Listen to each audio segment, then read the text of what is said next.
UK slang, Armz House, that's fighting. Like I said, we just used to fight. I had enough of being taken for a fool, basically. I clicked up with the South boys. They taught me how to spit. At the time, it was grime. My culture is all about respect. Respect your elders. But somewhere along the line, I kind of nearly lost myself. A lot of these kids think they're in a fucking computer game. They don't value the life. They don't value respect. 100%. Big Nasty was like, stop the show, bruv. I've got the best sensei for you. He introduced me to Michael Venom Page. Using my power, doing anything I could to get him off me. That is draining me through the rounds, and he's doing the same old technique, you know what I'm saying? It wasn't really like a friendship like that, you know what I mean? So when he had the opportunity to fuck me over, he did. Every time he's got my name in his mouth. So I just want to just punch him up, bruv, and just have a nice little tear up. He was so impressed with my physique. He was like, you're bigger than everybody here and you're natural. I'm like, yeah, obviously. I've never ever taken no steroids. Had a monkey, man. Had a pet monkey. When I'm just chilling, I'm with my monkey, fam. A strange man came out of nowhere. I know your mum. She summoned me to come and collect you. I'm like, cool. I'm just going with the flow. Do you know what I mean? I'm very ignorant.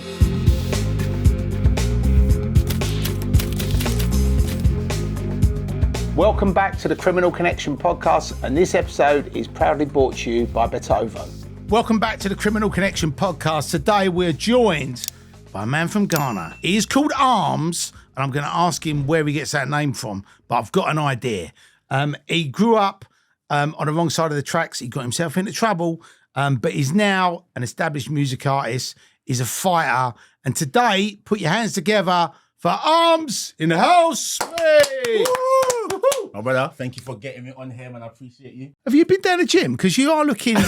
I'm looking at you and I'm getting that muscle envy. Let's go, man. Let's go. I got you. Listen, 1 rep, man. I got you. Come down for the 1 rep session, my brother. Where'd you do it? Northwest London. Right, okay. London Street Fighters. That's my gym. London Street Fighters. Big up the London Street Fight a lot. You know what I mean? Michael Venom Page. Every time. Are you familiar with Michael? I know the name, but I've never met him. Okay, cool. Yeah. That's my brother right there. He's so if I want to get tortured, that's where I need to come. That's where you need to come. Yes. Come down to the trenches, man. Come down to the trenches. So you grew up in Ghana. Yeah, I did. And when did you leave Ghana? How old was you when you left? I was 9. 9, wow. I was actually 9. So from 0 to 9. Yeah. What was it like growing up in Ghana? It's amazing, man. It was amazing. As far as I can remember, just gallivanting. You know, I was left to my own devices back home. You know what I'm saying? Because my mum actually was just on a hustle every time. You know what I'm saying? So big up to my mum. Been a hustler from day dot, and I guess I get a bit of that from her. Right, you know what I'm saying? Just grinding. You know what I mean? Yeah. So she was always hustling, and I rarely saw her, but I was with my grandma. But as you can imagine, a young boy with his grandma, just no. You know what I mean? There's no like stability, so to speak. So I'm just left to my own devices, and I'm just out here gallivanting, which was really good because it helped me to be streetwise. Right. You know what I'm saying? I was a young boy just. And growing up in Ghana, what did you have any pets? Had a monkey, man. Had a pet monkey called that. Chico. I had a pet parrot called Mrs. something. Right. I forgot, but that was my uncle's. Those were my uncle's animals. So like lots of people get the wrong thing about monkeys, right? Because when you look at monkeys, they look funny, don't they? Yeah, they're fucking super strong. No, they're amazing. They're amazing. Was it a friendly one, or did it used to hit people and grab older people? Do you know what? He was friendly to me. Right. He was friendly to me. He was very overprotective over me, because that was my best friend. You know what I mean? Growing up, I was very much left to my own devices, like I said, and I was in solitude most of the time. So it was my monkey. Do you know what I mean? I had family around me. Don't get me wrong, but when I'm just chilling, I'm with my monkey, fam. You know what I'm trying to say? I'm not. We had a manhole. I don't know if you're familiar with what manholes are, but it's basically like in Ghana we had these sewage. I don't know how to explain it, but it's like a big like block of something with like, and in there is like sewage. So you could just sit there. It's like big block of cement and whatnot. We used to just. I park up there, me and my monkey were just rolling, do you know what I mean? But he was a little shit though. He used to escape a lot, you know what I mean? And then we had to look for him and that. But yeah, it was a vibe, man. And what do you feed? I've always wanted to know, what do you actually feed a fucking monkey? I mean, did they eat bananas or were they... Yeah, bananas and fruits and... I didn't know if they got involved if you had a bit of chicken, a bit of fucking steak. Yeah, he would love that. But his thing was just bananas, nuts and fruits, you know what I'm saying? So yeah, man, it was a vibe. So when you was growing up, did you have any fights in Ghana or did you... Yeah, loads. Right. Actually, my earliest fight was this random kid I fought, and where I lived in a village actually. Right. I grew up in a village, you know what I mean, and we had what do you call those things where there's like a tip, like where there's so much rubbish. Oh, just like a rubbish tip. Yeah, rubbish tip. And we had that at one part of the village, and I remember having a dump, like literally a rubbish dump. You know what I'm saying? And I remember having a fight with this kid there, and I remember trying to roll him into the fucking bury him into the rubbish heap, and then we had another fight, and he beat me up,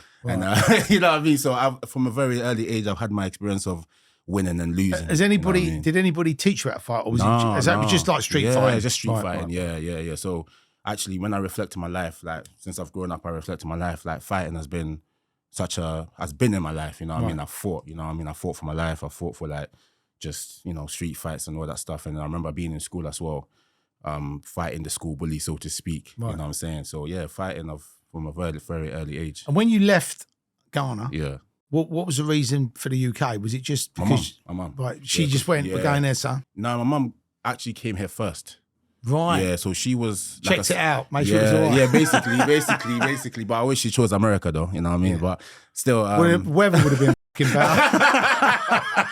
No, but you know what? Everything for a reason, and I'm so grateful that she brought me out here. So basically she, like I said, she's a hustler. She's out here doing her thing. Right. She's like, yeah, this kid, I'm gonna go make my money, you know what I'm saying, and left me with my grandma. Not in that way, but you know, she had me young, so she had to obviously. Nothing can stop a woman trying to make a life for herself. So your dad weren't around basically. No. So, I don't know him. So I do sympathise with mothers who when the dad's not about, because obviously they've got to fucking create everything. Exactly. They've got to provide. You know what I mean? They've got to be the man. Right? 100%. And my mum, like, big up to her. She did everything she could. You know what I mean? I lived a life of luxury because of her. You know what I'm saying? Right. So I could never sit here and say, oh, I came from the mud or whatever, because I didn't. Right. Even though I lived in the village and I didn't have the luxuries that you say you come from the dump. I came from the dump in Ghana. And pictures by the dump. This is where I grew up. You think you had it? Yeah, you know what I mean? Hey, big up my village though, Crowthrow. That's where it's Crowthrow. You get me? That's where I come from, Kumasi. You get me? But yeah, man, she was just hustling, bruv. And right. What do you call it? When she reached a certain point and she came to the UK, you know, everything went well for her. She came to the UK and I stayed with my grandma. And then when she had enough money or whatever, then she brought me out here, you know what I mean, to live with her. So that's how it happened. And you know what I mean? And when you obviously landed in the UK, I take it you had to say goodbye to Chico. Yeah, I did, unfortunately, man. Oh, man. But I was too young to realize what I was leaving behind. Right. You know what I mean? Because it was just sprung upon me like, yo, one night or one day, a strange man came out of nowhere. I know your mum. She summoned me to come and collect you, blah, blah, blah. I'm like, cool. I'm just going with the flow, do you know what I mean? I'm very ignorant. I'm a little baby, you know what I mean? I'm 8 or 9 years old. And I was like, cool. I'm just going with the flow, you know what I'm saying? So when I was on that plane, I didn't really think. I didn't understand what was going on. Right. I didn't actually think, I'm not going to see this monkey ever again, you know what I'm trying to say? But then, as the years went on, I reached back home and then they said, he had been killed because he started to get very violent with people. He's probably heartbroken. Yeah, exactly. He's like, well, my only friend is gone. You know what I mean? Because I wonder what the was going on. Yeah, man, exactly. Because I was the one that I was always with him, like morning, afternoon, nighttime, feeding him, whatever. Do you know what I mean? Right. So I guess that was a bit of a heartbreak for this. And I bet the fucking UK was a wake up for you. I bet he was like, what the fuck's going on? Nah, do you know, it was. Did you enjoy it? I can't say I enjoyed it, but I enjoyed leaving the country. I enjoyed coming to Ghana because it was like a whole different experience. You know what I'm saying? Because I've never been, at that point in my life, I had never been out of Ghana. I had never been on a plane. Right. You know what I mean? I had never seen anybody apart from Ghanaian people. So when I came and I saw everybody, like so many different cultures, I was like, raw, like, what's going on here? Do you know what I mean? So it was an eye-opener, but at the same time, I didn't understand anything. You need to understand, I was a very ignorant child. I'm still ignorant, but I was so ignorant. I didn't have that awareness that I have now. You know what I'm saying? So everything was so new and I didn't understand anything. I didn't understand how significantly my life has changed now. You know what I'm saying? So you rocked up in Northwest London. Yeah. And how long was you there for? I was there till I was going into year 7. Yeah, no, till I was going into year 8. Right. Yeah, so I remember starting year 4 in Kingsbury Green Primary School all the way up to Kingsbury High. And then Kingsbury High going into year 8, I moved to Milton Keynes. Right. Yeah, so. And what was that? Because that was like, London back then was like mad. Because I remember all the Londoners off, so they either went north to Milton Keynes, That's it. that way to Essex, that way to Crawley, or that way to fucking sort of Heathrow or Slough, you know what I mean? But that's the thing. I didn't know about all of these things. I didn't know. My mum was just like, yo, we're just getting out of here. I thought we was actually going around the corner. Right. You know what I mean? I didn't understand the distance. Right. And then we rocked up to Milton Keynes, and, you know, like I said, I've always been very kind of go with the flow kind of person. Right. You know what I mean? I never in the moment understand the severity or the magnitude of what's happening until I'm actually in it, and I'm like, oh shit, this is crazy. You know what I mean? I kind of just zone out and I just go with the flow. You know what I mean? Because life is happening. I ain't got time to be thinking about anything else apart from just going with the experience. You know what I'm saying? So growing up in Milton Keynes, like it was cool, man. Milton Keynes is a nice place, nature. You know, very peaceful, very quiet. You know what I mean? But I did miss London because London is like just cultural hub. You know what I mean? Milton Keynes has got that, but not to the level that you probably London didn't has. have when you moved there. Probably it's got it there now, probably. But obviously back then it was it was like a new place, wasn't it? Nah, yeah. I mean, I go back. I visit Milton Keynes sometimes, and I'm just like, get me out of here, man. You know what I mean? I lived in London. Like, you have to understand, from Ghana to London, from Ghana being such a, how can I put it? A place where I can just freely move and just do what I want. Right. You know what I mean? Because I recognize the place, and then go into London where all of a sudden my mum's like, you can't go out. You can't do that. You can't stay past a certain hour because at the time I think it was Stephen Lawrence. Yeah. And not Stephen Lawrence, Damilola Taylor. Yes. At the time, Damilola Taylor had just been, you know, I mean, do you know something? You know what I mean? What happened to Stephen Lawrence and what happened to Damilola Taylor? Yeah. I mean, And look, it seems to be like happening to, that was the stuff that's in the paper, but there's a lot more stuff that ain't in the paper. Literally, or there's stuff that, you know, and I think, you know, the kids now, a lot of them are carrying blades, a lot of them are carrying guns. Yeah, it's crazy. And life is cheap, do you know what I mean? So as a parent, you know, I've got kids, you know, you worry about your fucking kids. 100%. And people go, oh, you shouldn't helicopter parent and you shouldn't look after him, you should let him stand on 2 feet. But the thing is, you know, if I went down the road and somebody started on me, you might get a smack in the mouth. But now you get 12-year-olds going like that. Exactly. So get shot, stabbed, and punched at the same time. Yeah. You know what I mean? It's crazy. So I get why your mum was like that. I get it too. At the time, I didn't understand it. You probably thought, why is she being so fucking hard on me? Yeah, you know what I mean? Exactly. Like I said, I'm ignorant. As a 9-year-old, 10-year-old, whatever, I'm ignorant. I don't understand. She's been here before me. So she understands the nature, the dynamics of what's going on in this country, but I don't. I'm just like some greenhorn just coming out of nowhere, and then I'm just like, let me do what I want. You know what I mean? So from early, that rebellious nature of myself was just already like brewing up, because you can't, like, I'm not someone who you can kind of like cage up. I just want to be out here, like, just let me do my thing, because that's how I've grown up. You know what I'm saying? So it's such a big change. And she was telling me, she put me up on game. She's like, listen, it's the streets out here, it's the ghetto out here, bro. You know what I'm saying? You can't just be out here past a certain time, because, listen, Damilola Taylor, he's gone. He's been taken because of this. This is what happens. This is the reality of it. She didn't waste no time. She did not waste no time. She didn't kind of like ease me into anything. Were you an only child as well? Yeah, at the time. That probably made it even worse. Yeah, exactly. You're a little baby. My mum, my mum's little baby. I could never do no wrong in my mum's eyes. You could tell my mum, like, yo, your boy did this. Like, my boy, never, my child, never. You know what I'm saying? So she was like, she's just very protective mum. And at the time, I did not understand how valuable and how amazing that was. But now I get it. Do you know what I mean? So yeah, man. And if you look at when would you say you sort of started to get in with the wrong crowd? And when I moved to Milton Keynes. Right, okay. So the Milton Keynes massive led you astray. You know what? Like I said, like you were saying, I saw a lot of the Londoners moved to Milton Keynes along with me. So when I went into year 8, I clicked up with all the London people anyway, because one of my friends was from Northwest, Adam Bailey. Like, I'm just naming names, but big up Adam anyway. Yeah. He was my main dog from North London. Do you know what I mean? So linked up with him. Then there were some South guys that lived near where I used to live, so we used to walk to school. And it was actually through the South guys that I learned how to start rapping and learning how to. What was that? Was that how was you then? About 13, 14? I'll say yeah, 11, 12. Yeah. No, actually no. Sorry. Yeah, Yeah, 13, 14. Yeah, 13, 14, 13, 14, 15, whatever. So, yeah, it was around that time that I clicked up with these South guys. And then obviously, me being me at the time, because I reflect now as an adult, and I'm like, I had no sense of identity. Right. You know what I'm saying? So, I was like, I went to a school where you had no school uniform and you called the teachers by their first name. Right. Okay. You know what I'm saying? So it's pretty fluid, wasn't it? And I suppose that you lose the respect then. You just fit, fuck off, John. Yeah, but I've always kept the respect because I grew up in Ghana, which was so good for me because in Ghana, like there was no such thing as you can't come back from school and be like, you're right, mate, you're right, dad, you're right, da.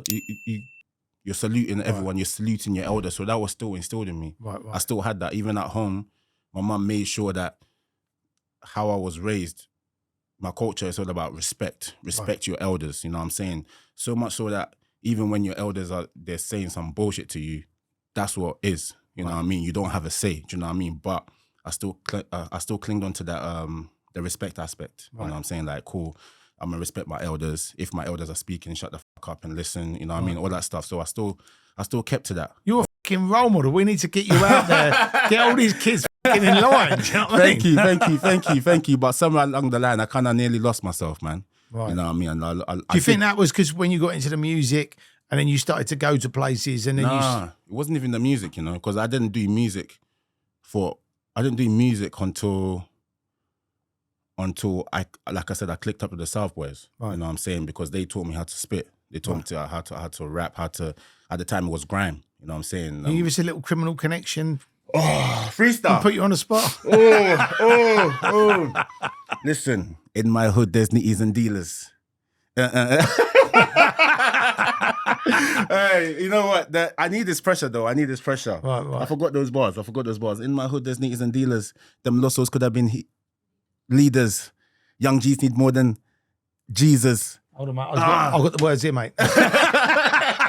Listen, don't worry.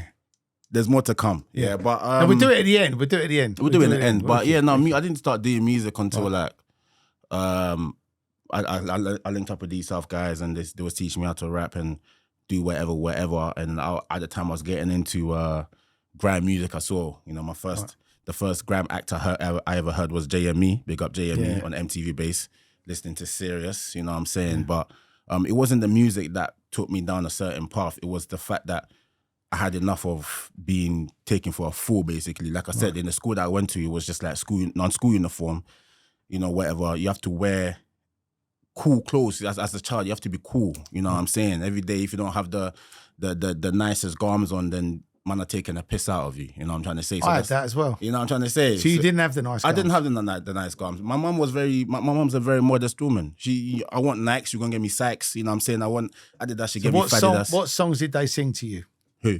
When the people were taking the piss at you, did they sing any songs to you? No, you know, they were just straight up like, oh, look at this guy's shoes. Right. They would just be laughing, shit like that, you know what I mean? And I experienced a lot of, at the time I didn't realize, but a lot of discrimination as well, you know what I mean? Because I was an African guy straight from Africa or whatever, and my name as well, you know what I mean? Like, people taking a piss out my name, etc. So I had to fight a lot for just being an African guy, you know what I mean? So I had to fight for who I am, my identity, and then there was a point where I was like, no, this shit. No one's. Do you know what the problem? I think the problem with the UK was back then, and it's not so bad now. But I think basically what happened was our parents were ignorant. Yeah. Right. So what happened was people didn't say, you know, that we're all the same. Just because somebody's from fucking Africa or India or wherever, we're all the same, right? 100%. We might be different colours, we might be different religions, but we are basically the same, right? Exactly. But the thing is, what happened is the parents would be, and I think a lot of it was on the telly as well, because when you watch the telly, everyone's like making jokes about different things and different people, different religions. Exactly. And obviously that stopped now. Yeah. But back then it was like okay to do that. And obviously if you're on the receiving end of it, it's not funny. But, but if you're on the giving out end, everyone's like, ha ha. Yeah, exactly. But the song they used to sing to me was Terry gets his best clothes from Tesco's.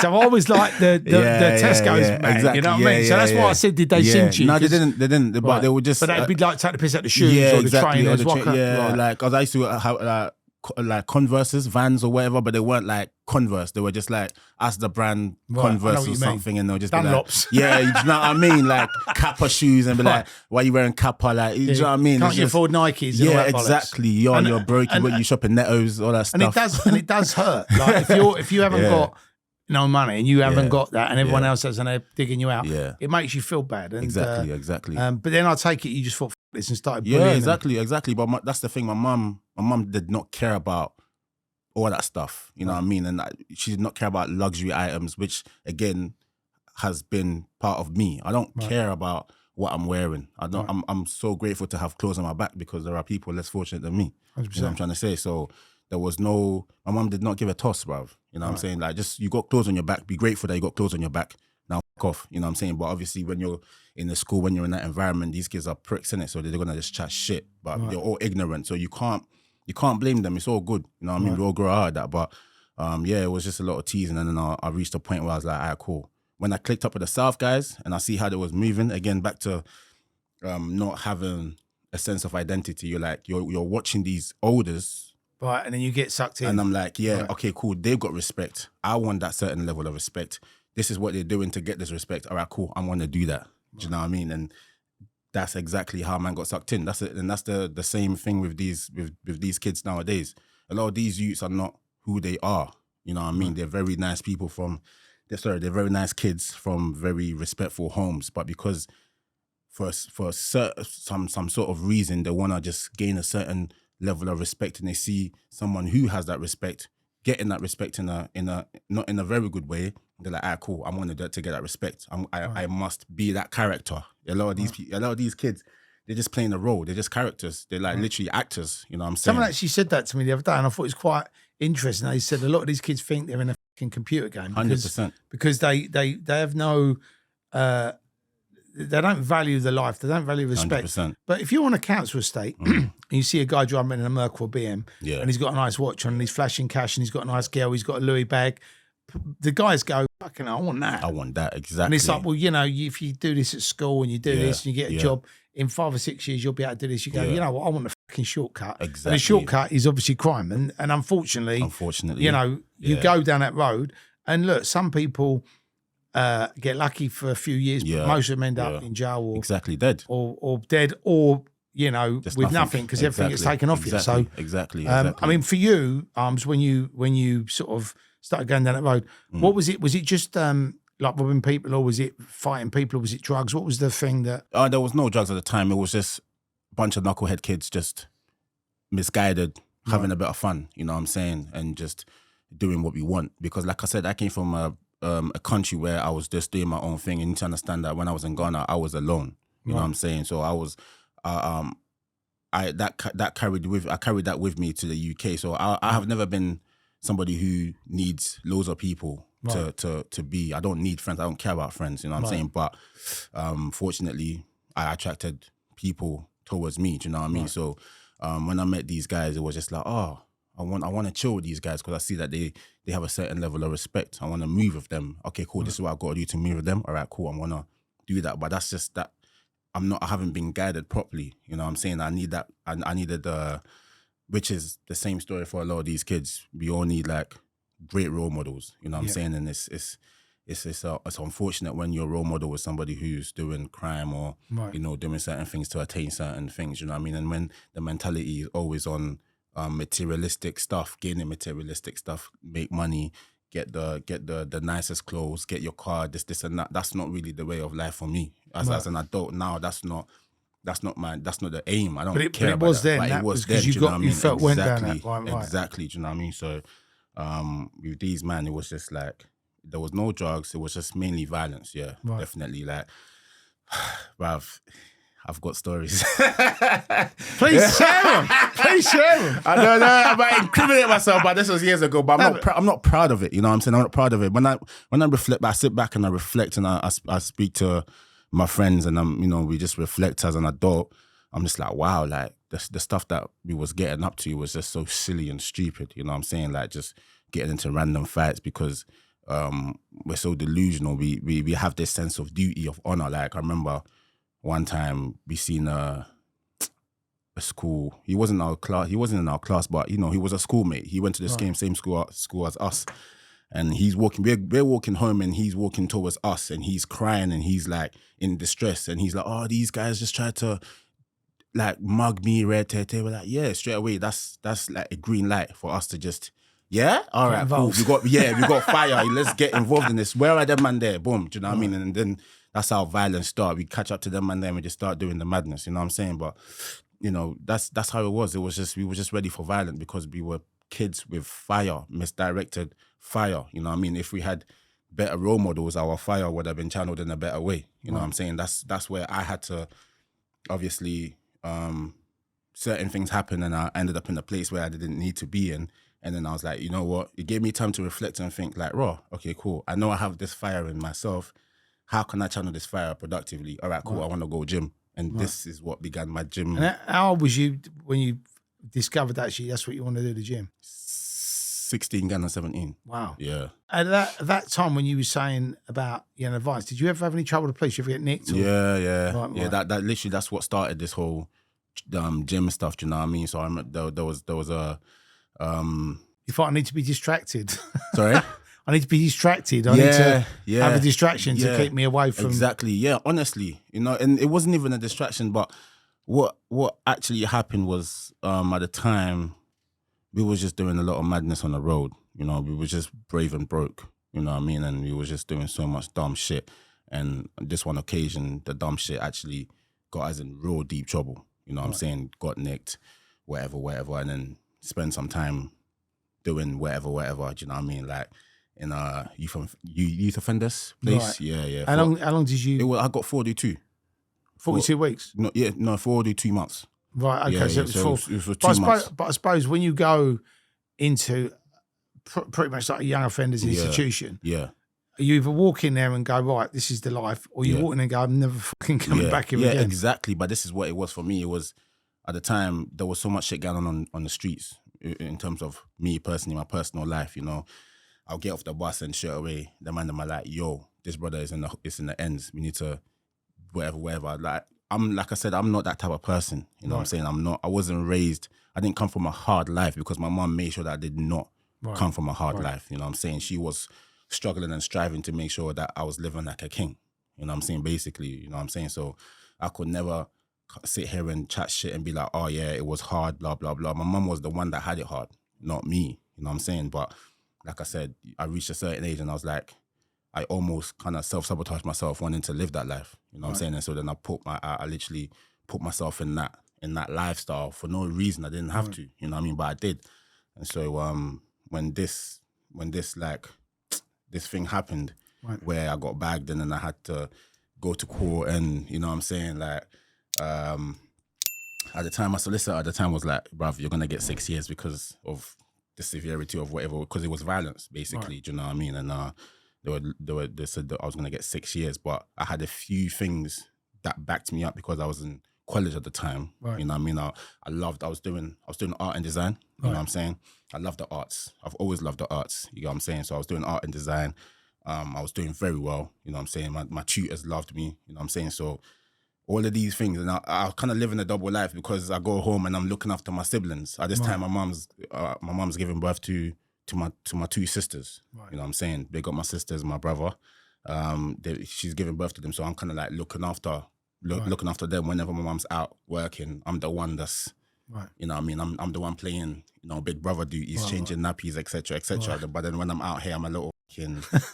You know what I mean? So yeah, I was just living a double life, and I think when the case was going on, my solicitor was obviously saying all of these things, and the judge was like, I could tell you're just a young man who's just a bit misguided, you know what I mean? Wrong place at the wrong time, ignorant, whatever. So we're not gonna do anything, but you are gonna serve a custodial sentence, which I did for 2 months. And like you were saying, when you go in there, it's either you look at it like this is a place I don't ever want to be, or whatever, do you know what I mean? And when I went in there, that's where I started actually training, you know what I mean? Because I had never really taken gym seriously like that. I had never really taken training seriously like that. But when I went in there, it was a good opportunity for me to channel this energy into something, and weights was what it was. You know what I'm trying to say. So you come out of there, and then you was doing your music still. No, I wasn't actually doing music at all. I was doing nothing. There was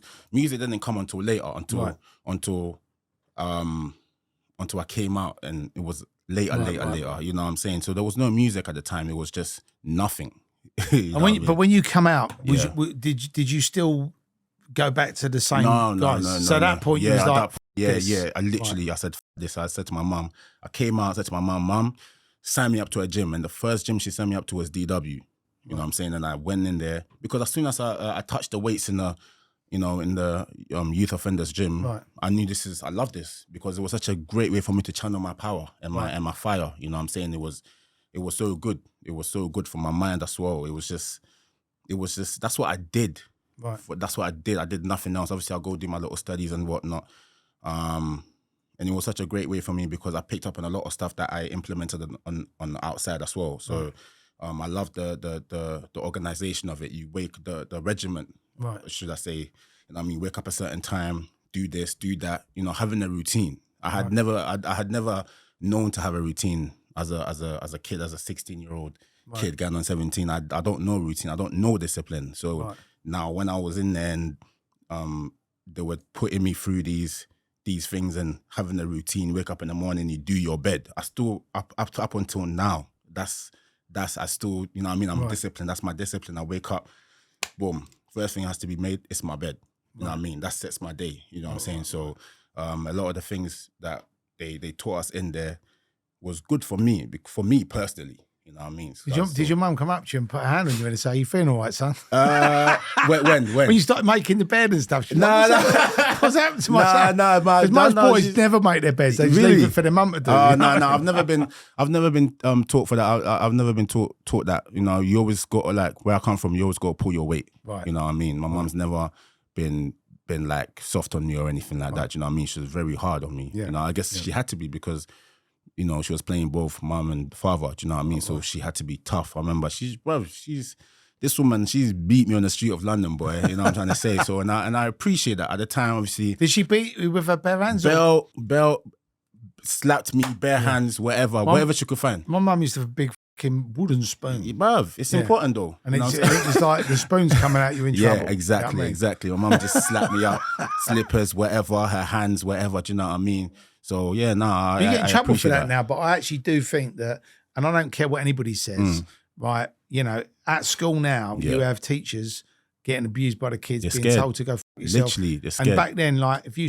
even looked at the teacher wrong, you'd either get the blackboard rubber in the back of your head, or you can grab you around the throat and put you against the wall and say, don't speak to me like that. Exactly. But that's all gone now. We live in this woke, wonderful. Where you can, being, soft and empathy and all of this stuff. Do you have a particular pronoun that you like to be addressed by?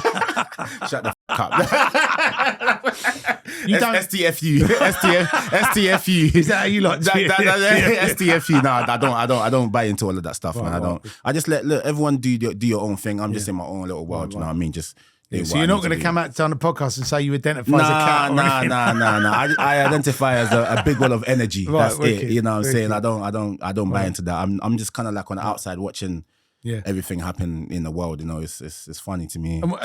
And you started training in the gym. Yeah. You're still doing your school stuff. Yeah. When you left school, what did you sort of have something you wanted to do, or was you literally just, you knew you loved the gym and that was your thing? You knew it was going to be something around gym or something about fitness? I went straight into work.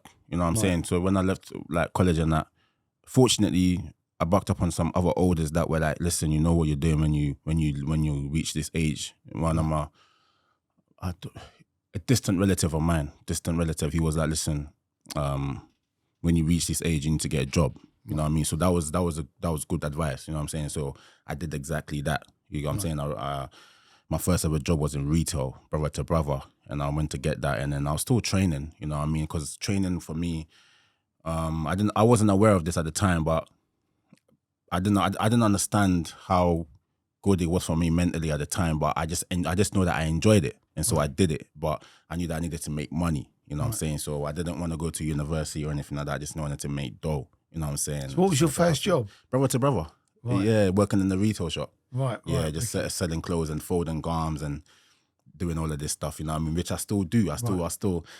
I still fold my clothes like like you're working in the shop. Yeah, literally. But that's what I'm saying. These are like. See, I never heard of that shop, brother to brother. Really? What was that? Was it a chain of them, or was that just where you lived in Milton Keynes? I think it was a chain. They sold like stuff like. I remember like Chewy. Mr. Buy Right and things like that. Right, but I don't remember brother to brother. Yeah, but, they sold what like Penguin and all of these things, like different brands, and was it Stone Island and all of these other things, isn't it? Do you know what I mean? Yeah. And they, you know, like I feel like a lot of the things that I've done in life, I've picked up on a lot of good habits, like folding your clothes, you know, doing your bed, wherever I've been, whatever experience I've had, there's been something to take from, you know what I mean? From being on the roads, doing badness, understanding that this is not a good way to channel your energy, you know what I mean? I've done so many things, I've tried so many things, I've tried so many things to channel my fire into, like from dancing to being on the streets to whatever. And then music, and then, you know what I mean? And then it was the gym that actually I found gym, and I was like, yeah, this is what I want to do. So at the time, back to your question, I didn't really think that training was something I want to do, because I knew I just enjoyed it, so I want to do it. You know what I mean? I actually didn't think that I was gonna jump on social media and be this, you know what I mean? I don't care. Like, I don't care to impose my size on anybody. That's not why I started to train. I didn't train because I wanted to be big and, you know what I mean, What do you actually weigh?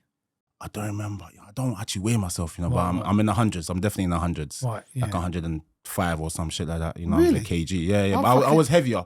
No, because you look like, I would say 120, 130. Really? Yeah. I was heavier. I was around that. My heaviest I've been was 119. 119 kg. But I started combat sports, and then obviously combat sports a lot of cardio. So I lost. So from the when you were doing the weights, when did you actually start getting into the 2021? Right. Yeah, when I had that fight with Bouncer. Right. Yeah. So you actually trained for that fight. I did. So you never actually fought before, right? No, not in MMA. I'd never ever up until then never ever done any sort of combat sports. The fight with Bouncer you had. Yeah. That was that on Misfits? That was on his own platform. Right. Yeah. Okay. He had a platform at the time. And obviously he's got an exciting story. Yeah. He has, yeah. But you fought him on his platform. Was that here or was that in Dubai? That was here. Okay. Yeah, that was in Bolton. And what did you fight? Was it MMA? Yeah, right, okay. yeah. And I did actually bite off more than I could chew, because I thought it was a good experience. It would have been a good opportunity for me to learn something new, because I do love to learn. You know what I mean? I do love to anything that involves training, discipline. At the time, 2021, I've done years of bodybuilding training, and I was getting a bit bored. I can't lie. Every day pushing and pulling, and you know, I had achieved everything I wanted to achieve in terms of bodybuilding, so I wanted a new challenge. When you was doing the bodybuilding, did you go into competitions? Yeah, I did do competitions too. Yeah. I've done like 5 competitions. Wow! And did you get any like nightball awards like you won? Yeah. Like my first big award or big show was Musclemania, actually, which I've never been the type of guy to do the whole water manipulation or salt manipulation. I've just kind of just trained and just gone and just done my thing. Do you know what I mean? So I went there. I signed up the night before on my last £100. You know what I mean? Because when bodybuilding at a lower level, you're losing more than gaining. You know what I mean? You're signing up for the show. You're having to. If you hire a coach, that's money. You know what I'm saying? So you gotta have something on the side as well. You gotta have a side hustle. You can't just think like, yeah, boom, you know, whatever. It's not cheap, you know what I'm saying? Plus food as well, you know what I'm saying? The right foods, eating the right foods, drinking water, all of that stuff, it's expenses, do you know what I mean?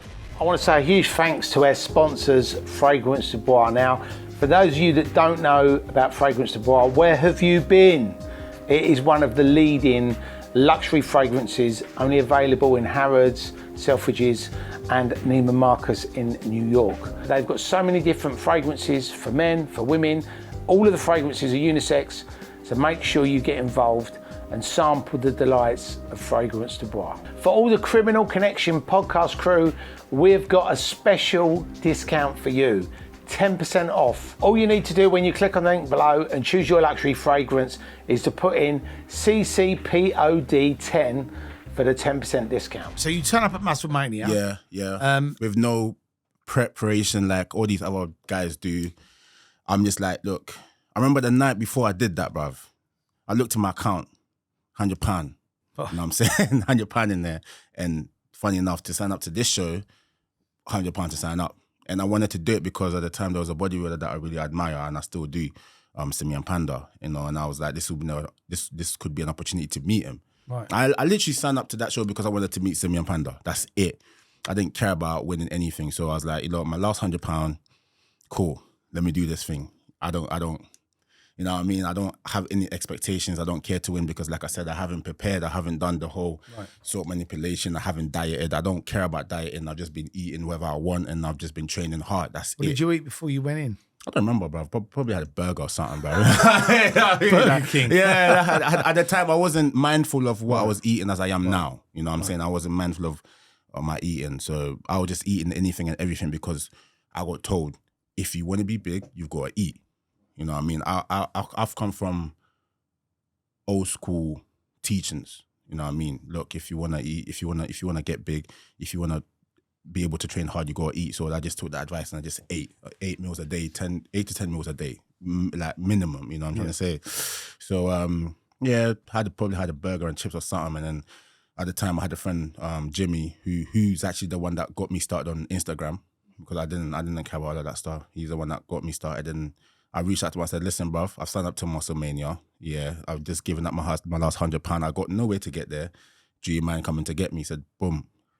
He drove from Slough.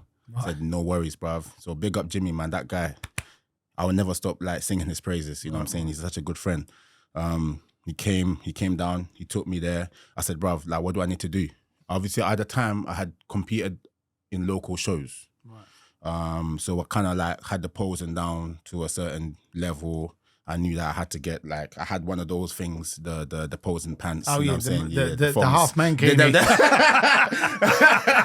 I had one of those, you know what I'm saying? Right. But in terms of tanning, I didn't know what I was doing. So when I got there, it's kind of like I said to you in the beginning, I just go with the flow. I don't think about anything. I just do. You know what I'm saying? I don't think too much about stuff and I don't understand how immense something is until I've done it. I'm like, wow, I actually did that. So this was the case. I went there.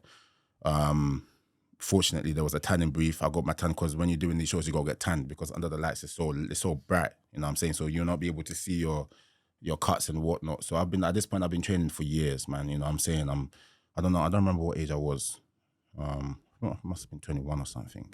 Yeah, 2014. This was 2014. Yeah. So went there, got the tanning, and as soon as I got there, Lewis, who is the president of the Federation, Musclemania, he saw me and he was gassed. He was like, bruv, yeah. He actually taught me how to pose a little bit. He was like, yeah. He taught me, he's like, listen, put your feet like this, show your legs. He was so impressed with my physique. He was like, you're bigger than everybody here and you're natural. I'm like, yeah, obviously. I've never ever taken no steroids. The only thing at the time I was doing was, like I said, there was this Simeon Panda. I looked into what his stack was, and he was taking protein shake, whey protein, BCAA,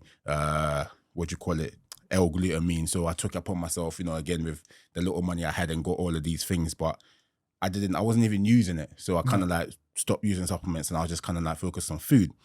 And I got there. He was like, wow, like, this is natural. I was like, yeah, bro. Like, I just love to train. It's like wicked. And then he taught me a few posing moves. And then, that was it. Won the whole show. I didn't know that it was actually like for the British Championship. Right. Yeah. So I just signed up. I thought it was just another, little show, whatever. And then I went there, won the whole British. I won my category, and I won the main thing. The British Championship. And like I said, I just wanted to go there to meet Simeon Panda. It didn't mean shit to me to win the championship or whatever. That must have been a nice. Did you meet him? I did meet him because you met him and you won. So it was like double whammy. Exactly. And man, I want to big up Simeon because if it wasn't for him, a friend of mine showed me him. Was he in the competition as well? He wasn't in the competition. He was spectating. Actually. I was going to say because that would have been a fucking blow. Yeah, no. I'm one of your biggest fans. Sorry for beating you. Sorry for kicking your ass. Yeah, I know there were a few people who were upset with me because I know they had done their preparations and they were pissed off that I just turned up out of nowhere and then I just won the whole show. But it is what it is, what did that do for you? Did that mean that like you started to earn money on it, Or did it mean that any doors opened, or was it just... The only door that opened was it just, in terms of social media at the time, Instagram was kind of new. You know what I mean? And I'm not really big on social media like that at the time. I wasn't big on it. I wasn't a creative. I didn't want to create content. You know what I mean? I just wanted to be an artist because I draw as well. I do pencil drawing. I do portrait art. So I just wanted to draw, fam. I just wanted a quiet life. You know what I'm saying? I just wanted to go gym, come back home, do my little drawings, post it up, whatever it was. Jimmy, that was like, bruv, you know when your friends believe in you more than you believe in yourself? You know what I mean? That was the case. So he was like, listen, I'm going to make this page for you. Just send me, like, make videos of you training, I'll put it up. And that was how that started. So after the show, I guess it did expose me to a wider audience. And then that's when kind of like the Instagram stuff took off. And was you already Armz then? Yeah, because that's what the man them knew me as. You know what I mean? Armz, because, you know, in UK slang, arms house, that's fighting. Like I said, we just used to fight. So, and I used to be someone. I was going to say, Armz house, you know what I mean? Armz house, you know what I mean? There was no Corleone at the time. Armz was like, yo, I'm on Armz, you know what I'm saying? I just, you know what I mean? Unfortunately. So you're Armz Korleone? Yeah. You're not related to the Godfather? No, I'm not. But I do love that whole stuff, you know what I'm saying? So, like, at the time, I was just gassed off on the Godfather, playing the games, watching the movies, etc. You know, I'm like all that mafia culture, the gangster stuff. You know, I'm trying to say the gang shit. You know what I mean? I love the gang shit. You know, I love the gang shit, even though, you know, it's not very productive, but whatever. But yeah, Armz, you know, like just silly stuff. But I've never been very proud to actually tell people where Armz comes from. I've always been like, oh, it's because of training, but it's not. I mean, it's a bit corny to say, they call me Armz because I got big arms. Nah, bro, you know what I mean? It's just. But now I can sit here and confidently say, boom, yeah, because I came from a place where I was, you know, my life was just violence. You know what I'm saying? And so Armz was what was given to man. But as the years went on, it kind of changed. You know what I mean? I found gym, and then it kind of went. It was in alignment with what I was doing. So when people were like, "Oh, you called Armz because you got big arms," I was like, "Yeah." I don't want to dive into the story. I don't want to tell you, no. Do you know what I mean? It is what it is. But in terms of like after the bodybuilding show, I started linking up with a lot of other bodybuilders. You know, I started, you know, doing the whole creative stuff. You know, linking people here, going to different gyms, training with them. You know what I mean? I started really getting into it. Like, I started realizing, like, wow, like, I could actually do something here. Do you know what I mean? So then I focused my energy into that. And I was still working. I was doing security. No, I was doing security at the time. Right. You get me? I was doing security. I was working on the doors for a while. And then, again... You must have some good door stories. I do. One particular one that I remember, it was actually traumatizing because I could have lost my badge. Over it, it just kicked off really badly, and I was left alone to kind of defend myself. It was like a Tuesday, one of these student nights, and the worst ones because they all get up. And these guys weren't even students; they were meant to be some Romanian gangsters, whatever. But yeah, I was with my colleague on the door, and it kicked off. You know, people got drunk, whatever. So obviously, as security, we just have to make sure everything's fine.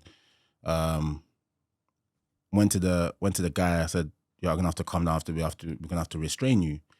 Kicked off. We restrained him. Put him outside. Put him on the floor. Everything. No. So they were arguing amongst themselves. Right. Got the first guy out easy. Now his friend wasn't trying to go out.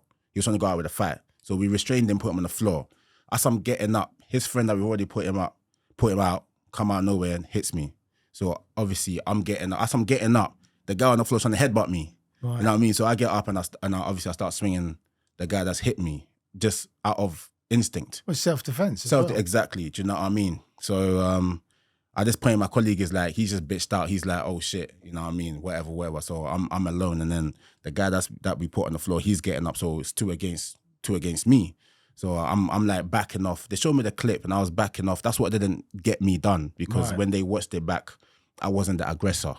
You know what I'm saying? Obviously, I made a mistake of getting up and acting up on instinct and hitting the guy back. But, you know, predominantly I was moving back, not trying to defend myself. So they were coming for me, and I was just like, you know, just picking them off basically.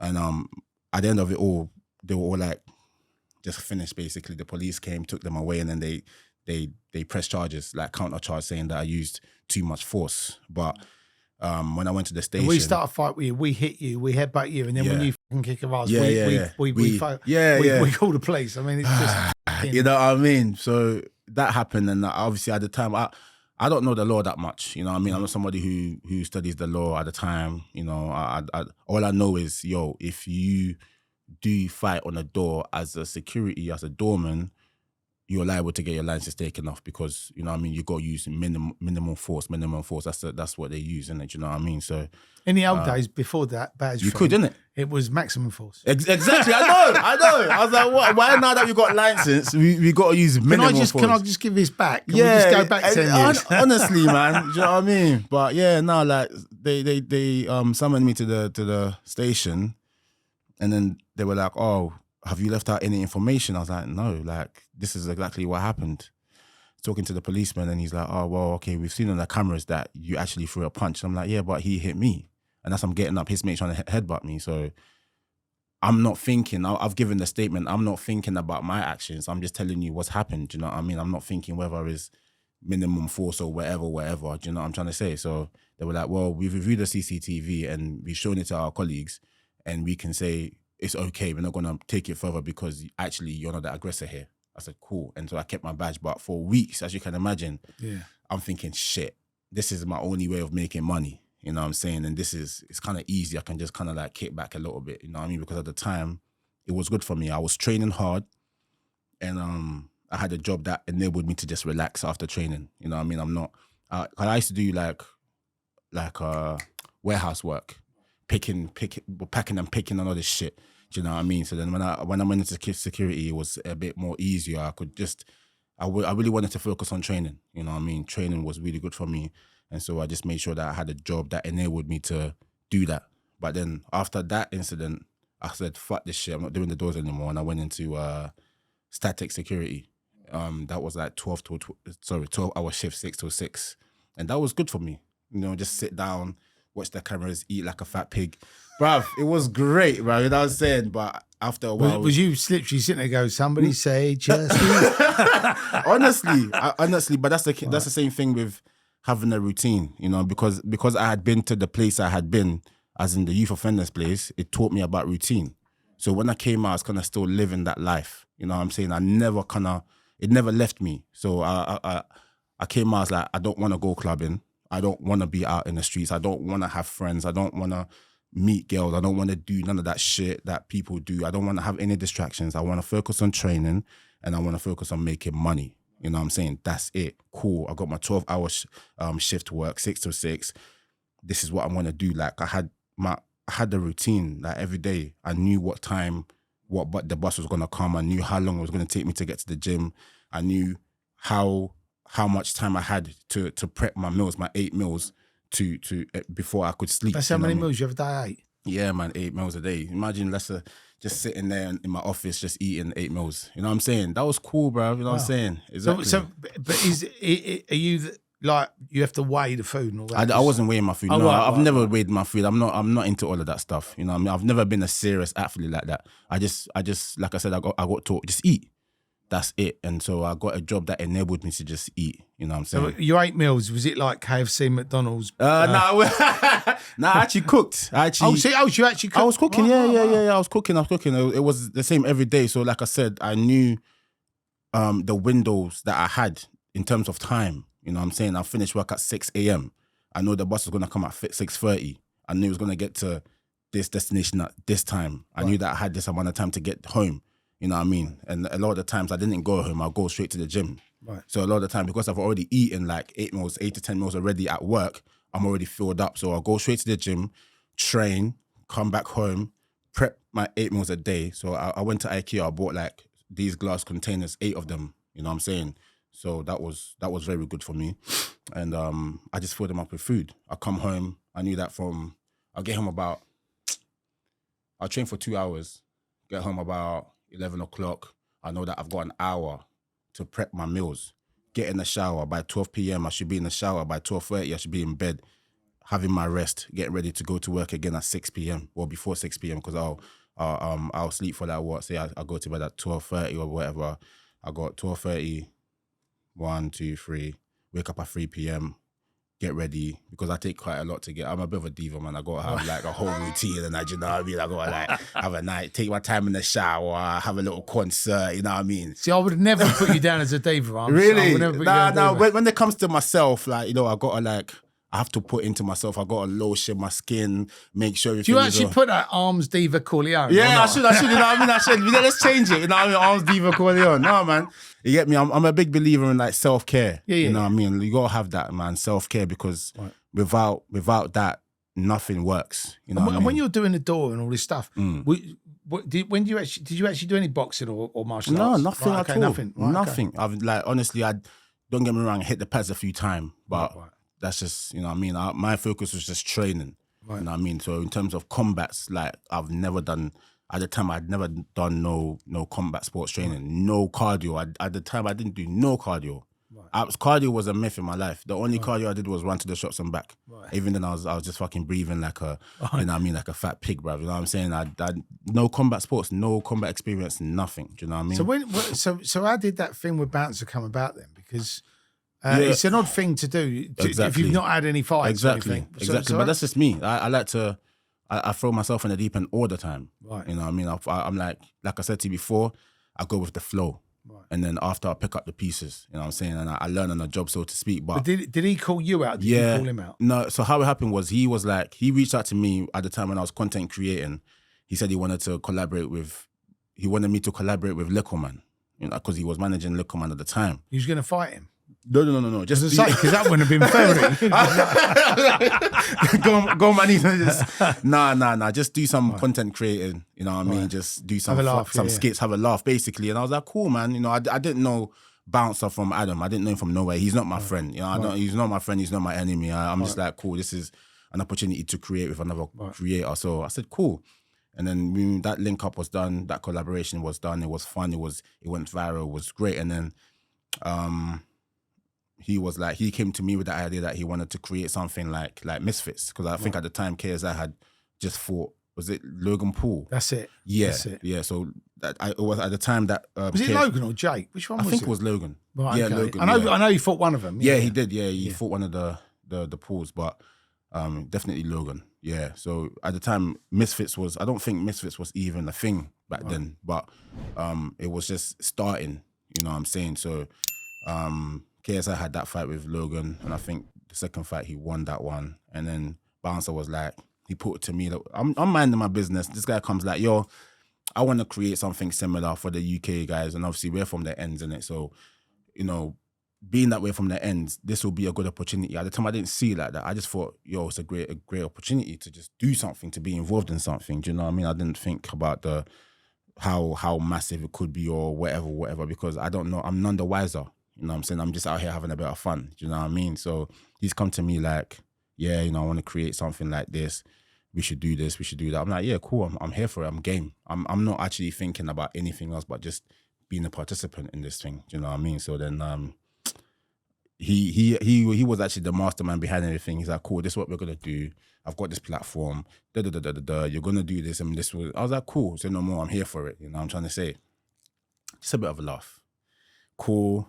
I'm just bait involved. He was like, look, I'm gonna put this and then you say this, and then it was orchestrated, you know what I mean, basically. So like I said, he's not my friend, he's not my enemy, you know what I mean? He's just somebody who's just got resources and just wanted to use my resources to create something to make money, whatever, you know what I mean? But at the time I didn't realize this, you know what I'm saying? Right. So I'm just kind of flowing along with this, and everything just happens. We go on a live, should we do MMA or boxing? At the time, I didn't have much respect for boxing, so I said MMA. You know what I mean? Because I love you being able to use your legs and kick and whatever, elbows, etc. So, boom, that was done. That was decided. MMA is, and then it was left for me to go into training. Right. I've never done no type of training. I've never done MMA training before. That's why I say. And he'd already done MMA. Yeah, yeah. I heard that he had done MMA before. He had done combat sports before, definitely. Do you know what I mean? So he had that advantage. You get what I'm trying to say? So what was left for me to do was to find a good Jericho trainer. And it was actually through Big Nasty. I was looking. I went to where'd I go? I went to a few gyms. I traveled around to a few gyms. I went to Northampton BST, you know, trying to like see if they would take me in. And then Big Nasty was like, stop the show, bruv. I've got the best sensei for you. And then he introduced me to Michael Venom Page, and that's how I got to know Michael. And big up to Michael, he actually received me with open arms. You know what I'm saying? I will never stop singing his praises. He didn't have to do what he did. He kind of like, he just opened his doors wide open to me. Like, yo, at the time, I was, like I said, Milton Keynes is such a great place. Milton Keynes is a quiet place. It's not a bad place at all. It's a peaceful place. But obviously, like, the people that live there, you know, you get in with the wrong crowd, and then next minute, boom. But the area is not bad at all, do you know what I mean? So I just want to make that clear. Milton Keynes is not a bad place, but individuals that reside in that place make it what it is, do you know what I mean? So I wanted to leave Milton Keynes anyway, do you know what I mean? And for so many years, I had relocated back to London. Some shit would happen, I'll come back home. I'll go back to London. Some shit will happen, I'll come back home. You know what I mean? As a young boy, man. Basically, do you know what I mean? My mum's house always saving me. I got somewhere to go, do you know what I mean? So finally, I had the opportunity to move back to London permanently. And I just saw that that was also a contributing factor as to why I wanted to do that, because I just saw it as, I could actually move to London through this, do you know what I mean? And which I did. And Michael was like, yeah, you're gonna move in with me, and you're gonna do everything that I do every day. And that was how it started. That's how my combat sport journey started, basically, because of Michael. You know what I'm saying? And again, I wanna take this opportunity to big him up and thank him for everything that he did. Like he like, we spoke on the phone. Nasty introduced me to him. We spoke on the phone. Boom, boom, boom, boom. Had a brief conversation. I guess he was kind of like sussing me out a little bit. He's like, cool, say no more. Are you ready to move in? Like, get your bags, pack your bags, and tomorrow, like, or I don't know what it was. No, it wasn't even like the next day thing. It was like now. It's like me and you, like you've rang me, or I've rang you. You're like, yeah, mate, you wanna act? Okay, cool. You're gonna come to London. You're gonna learn how to do acting and that. What are you doing now? Okay, cool. Pack your bags now. Come to my house. You're starting now. Do you know what I mean? And I remember that after that conversation, I packed my bags. I've always traveled light. I've never had like a lot of stuff. Like I said, I'm not very much a luxurious person. I don't dabble in all of these things. Packed my light bag, went to London. That was that. Do you know what I mean? And then I started training with him at London Street Fighters, and everyone just welcomed me, you know, as a family member, basically. But of course, there was a test. You know what I mean? I had to go through the ringer. You know what I'm saying? They put me through the deep end. I just know what I'm saying. That, like everything, like all these experiences, like they're so valuable for me, because it just changed my mind. You know what I mean? Just to put myself in the deep end, going into unknown waters with these sharks. You know what I'm saying? Like learning something new. Like I'm just like, cool, let's have it. You know what I'm trying to say? So yeah, and that's how that happened. I had 7 months. I actually had 7 months to learn. It's a long time, isn't it? I mean, obviously it's not a long time if you've not done it before. Exactly. Michael's been doing this since he was 3-4 years old. You know what I mean? A lot of these professional fighters, they've been doing it since young. You know what I mean? So obviously some start late, but it is what it is. I started late, you know what I mean? But Michael was telling me you don't start late. You start when you need to start. So yeah, I started at the time that I needed to start, and then wow. I did definitely bite off more than I could chew, boy. But you know, I just stayed in the water. Every time I nearly drowned, I had to just pick myself up. You know what I mean? They definitely did drown me. So 7 months to learn wrestling, jiu-jitsu, cage wrestling, striking. And striking was something I enjoyed, because that I've come from just street fighting and all that stuff. So I do enjoy a bit of striking, do you know what I mean? But the wrestling and the jiu-jitsu and all that stuff, technical stuff, I didn't really take to, you know what I mean? So yeah, 7 months. And actually MMA was the one sport that caused me so many injuries. It's so many injuries. Like a few months in, I had a bicep tear here, a partial tear. So of course that put a halt to my training. A week before the fight, time goes on, this one heals. Time goes on, I'm kind of like settling into it a little bit, not too much. I'm still obviously new to it, but as I'm fighting, 2 knee injuries. Right. You know what I mean? Knee injuries, bruv, which turns into a Baker cyst. I don't know if you know what a Baker cyst is. Baker cyst basically is when the fluid behind your knee, you got these sacs. Right. And those sacs, one of them popped. And so the fluid was just draining down into my calves. Yeah, bruv. And I went to the NHS and they said I had a blood clot. but I did not. And so they put me on blood thinners. So you can imagine 7 months to learn a whole new sport, and I'm having all of these. Injuries. I mean, is it 7 months? Yeah.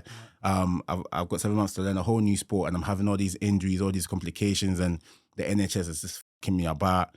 Like they put me on blood thinners, which I did stop taking, and then a week before the fucking fight, this one goes. Another tear. Literally, I went to throw a hook, a partial tear in that. You know what I mean? But once I start something, the thing with me, I'm very, very stubborn, fam. Once I start something, I've got to finish it.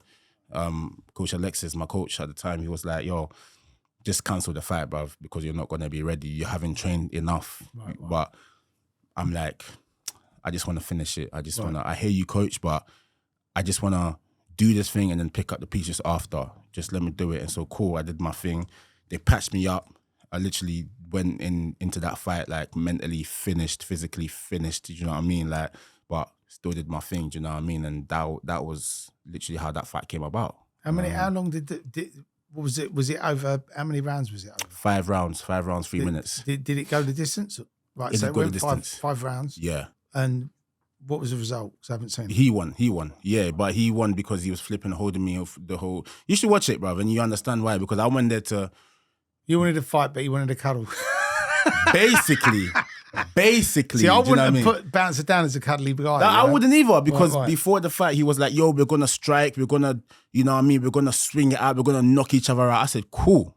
You know what I mean? And me being me, like, I'm injured to fuck, bruv. So I'm like, I ain't got time to let's just, you know what I mean? Let's just do it. You knock me out or knock you out. Yeah, let's just stand and bang, bruv. You know what I'm saying? So he's just there, like, as soon as he felt the power, he was like, yeah, no, I'm holding this guy. I'm going to, like, drain him. I'm going to hold him.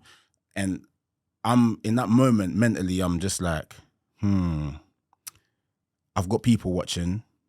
You know what I'm saying? It's a bit embarrassing that this guy is like, got me down. A bit, my own ego took over instead of me being calm. But again, I'm new to the sport. I don't know about being mentally calm and using my breathing techniques, etc., etc., etc. So I'm trying to get this piece of shit off me. You know what I'm saying? Like in like using my power, doing anything I could to get him off me. Do you know what I mean? So that is draining me through the rounds, and he's doing the same old technique. You know what I'm saying? The same old technique. As soon as I come in close to strike, grab me. You know what I mean? Hold me down. And that the thing is, in MMA, yes, it's not unheard of to just get your opponent down. I'm surprised nobody memed that where you. Oh no, they did. They did. What was it? They did. And they played the music. Yeah, they did. Move closer. No, they did. They took the piss out of it, and I saw an interview he did recently. He said he's embarrassed to watch that fight back. Right. You know what I mean? I'm like, yeah, but I've already watched the fight. You know what I mean? And from my perspective, I'm not the one that made it shit. You know what I'm saying? Up until now, everybody asked me, yo, when you gonna do the rematch? You know what I mean? Because it was such a big fight, but it was so disappointing because of him. Right. You know what I'm saying? Are you obviously then you was only 7 months in. Yeah. But if you look at now, you know, a few years later, yeah, I take it you're still doing it. Honestly, I am. And you're obviously on a different level. Yeah, definitely. So have you had any more fights? I've had a few fights. I've had but I went into boxing after that. Right. So I stopped doing MMA and I went into boxing. So I had a few boxing fights which I've won all of them. I've had 3 boxing fights so far. You know what I mean? And I've won all of them. And do you box? Who do you box under? London Street Fighters. Right. Okay. So it's all under London Street Fighters. Yeah. You don't fit with Misfits yet? Yeah, I have. Yeah. Right. I had my last 2 fights were with Misfits. Right. Okay. Yeah. Because I keep saying I've got to watch them. I know about Misfits. Yeah. But I've just never actually been to one of their fights, which I you want to should go because those are my mates. That's what I'm trying to say. So right now we're trying to get the bouncer fight locked in. Right. The rematch. We're trying to get that locked in. So if we get that fight locked in, or when we get that fight locked in, listen. Is it going to be? It's boxing. Boxing, yes. Right, okay. So come down, man. You get me? And we need to make this happen because everyone's been asking for it. Everywhere I go, everywhere in London, every corner of London, everywhere I go, yo, are you going to run them back? Are you going to run them back? Because it was such a Bouncer likes having a tap. You like yeah. No, he's on it. He's on it. So we're just waiting for Misfits to come through and sort of like, okay, cool, boom, let's do it. Do you know what I mean? You're both standing there saying, show me the money. Basically, do you know what I mean? Money. Basically. So yeah, we're here for it. I'm here for it. Right. So yeah, man, ready to go, bro. I mean, what's interesting for me, and when you look at, you know, young kids that will be watching this podcast Yeah. and listening to this podcast, Yeah.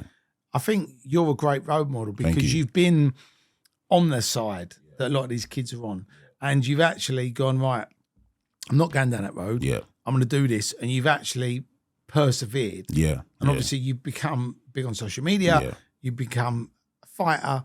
You've obviously run the bodybuilding thing. So Yeah. you've actually done so much stuff. Literally. And Even obviously music. you're, what's the word? You've motivated yourself. Yeah, 100%. Like lots of yeah. kids need someone to motivate them, like Yeah. get up, Yeah, work. of course. But the fact you've actually done it, Yeah. why I love it is because you're like music, fighting, bodybuilding, Yeah. like all this stuff you've Yeah. done. Yeah. But it just shows that if people actually, I think everyone's got to be responsible 100%. for themselves, 100%. not go, oh, it's because I haven't got a dad, or Yeah, oh, it's because yeah, I come from a yeah. broken home, I live in a cancer 100%. state. It's like, look, you can actually make something you like, 100%. but you've got to go right rather than Yeah, left. exactly. You got to save yourself. No one's coming to save you. You know what I mean? This is something I realized at a very young age. You got to like save yourself. Nobody's going to do it for you. There is no amount of external powers that you can summon that's going to help you. You have to get up and actually go and strive. You know what I'm saying? You got to get this shit done. And since you've been on social media, and since Mm-hmm. you've obviously done all this stuff and had all this success, Yeah. have you had any sort of issues where people have like betrayed you, or you've had any sort of Loads. Yeah. celebrities or just mates, or I think mates. Yeah, mates. Yeah, definitely. That's happened a lot. You know, where do I begin, man? Fucking hell, you know what I mean? You get it's always been over money. right? You know what I'm trying to say? It's always been over money. Again, there was a period of time where I was just rolling around with this guy, and we was just doing our little thing on the roads, and gave him a bit amount of money, and yeah, he just kind of fucked it up. You know what I'm saying? And this is a guy who literally slept in the same bed as me. You know what I'm trying to say? When his baby mum would kick him out and make him sleep in the car, I was the one coming to save him, making sure that he's all right. You know what I mean? Putting him in my house, like my mum's house. Even my mum is telling me, no, don't bring this wrong to the house. And I'm like, Mum, he's all right. He's my mate. You know what I mean? You want to look out for your friend. You know what I'm saying? That's me. I'm like, once I take you as my brother, that's it. Ride or die. You know what I'm trying to say? We're to the end. But it's not always the same with other people. They always have their own ulterior motives. So with this individual, of course, he had his ulterior motives. It wasn't really like a friendship like that. You know what I mean? So when he had the opportunity to f me over, he did. You know what I'm saying? And even with my like previous training partner, same thing. Just not being really in alignment with him. He didn't f me over, so to speak. But it's just when you have certain values and you grow and you realize that this person is really not on the same wavelength as you. You just have to what you have to do, you just have to, okay, cool, do your thing. We're not enemies, but I have to keep on moving. Do you know what I mean? I'm the type of person, once I reflect and I really, really think about what's really good for me, nothing is stopping me from moving forward. You know what I mean? There's no conversation. Do you know what I mean? But yeah, 100%. And something I found as well in the creative industries, everybody wants to gatekeep, man. Everybody wants to be like me. Right. You know what I mean? And being where I've come from, I've always been, as a clique, that it was instilled in me from early, like, yo, this is my team, this is my people. You know what I'm saying? Like, we're together. Once we're together, we're together. You know what I'm saying? Like, you don't betray nobody. And this is, I mean, when I watch a lot of gangster movies or whatever, this is always the problem. You know what I mean? Scarface, for example, my man slept with his brother. He slept with his close friend's sister, and then that fucks up. You know what I mean? Someone betrays you because of money, whatever. This is the same reoccurring story. So again, that's happened to me. Do you know what I mean? I mean, look at The Godfather when he puts his brother on the boat and blows that's him up. it. Do you know what I mean? It's like, that's because he betrayed him. And you sort of, You know what I'm trying to say? there's an old saying, right? You can choose your friends, but you Yeah. can't choose your family. Yeah, for real. And I think that, family members yeah, can fuck you just the same as your friends can 100%. fuck Oh, yeah. you. And I think it's I've seen that. yeah. I've And seen it's a shame because, I think people, like, it's like your mate that you were talking about earlier. Yeah. I don't know him, right? Yeah, But because you were doing well, Mhm. he was like, right, I'll have that. Yeah, And not thinking anything, well, because he sees you're doing well, he thinks, Yeah. well, I'll have that. Yeah, yeah, Without exactly. thinking, well, actually, and the weird thing is, if you help each other and if you work together and you Yeah. look out for each other, yeah, you can all achieve We're all winning. and earn. Everyone can eat. You know what I mean? Exactly. Doesn't make any sense. Exactly. And back to your point about this guy that was, that did what he did. I don't think, maybe there was a bit of envy there, but I wasn't even nowhere. You know what I mean? At the time when this happened, I wouldn't say that I was successful in any way. Maybe I was successful that I had a roof over my head, I had a loving family, I had a loving mom, I had siblings that checked for me, whatever. I've been successful in that way. I mean, success is what you think, what you make it, do you know what I mean? But I've been very much successful my whole life because I've had loving families and I've had the roof over my head, I had clothes on my back. I'm grateful for all these things. I have the gift of being able to move my limbs, you know what I mean? I've never had any health issues, just the odd cold here and there. So yeah, I've been successful in that respect. But this guy, I think it's just